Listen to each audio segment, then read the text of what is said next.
wakati dunia ikiendelea kutupia macho pale Middle East baada ya meli ya USA kutua pale, yani USS Abraham Lincoln, kwa ajili ya kuikabili Iran.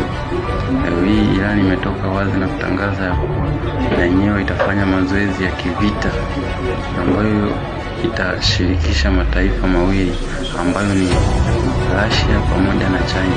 Mazoezi hayo ni mahususi kwa ajili ya kujiandaa kijeshi, yaani ni mazoezi ambayo yatahusisha nuclear weapons test, yani zitatestiwa silaha za nuclear, ambapo baruti iliyotolewa na Iran. Mazoezi yatafanyika katika yataanzia kwenye mkondo wa Hormuz kuelekea Oman na katika bahari ya India.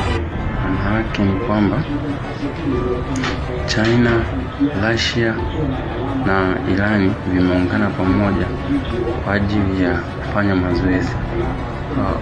Lengo kuu la mazoezi, japokuwa wanasema ni kwa ajili ya kujiweka sawa kivita, lakini binafsi naona kama ni intimidation, yani kuintimidate USA kwa kile anachotaka kukifanya dhidi ya kutaka kuipindua serikali ya Iran, yani serikali ya kiongozi Ayatollah.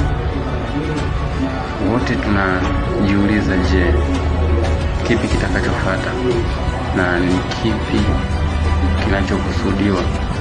Wote tunatamani kuona mwisho wa hili.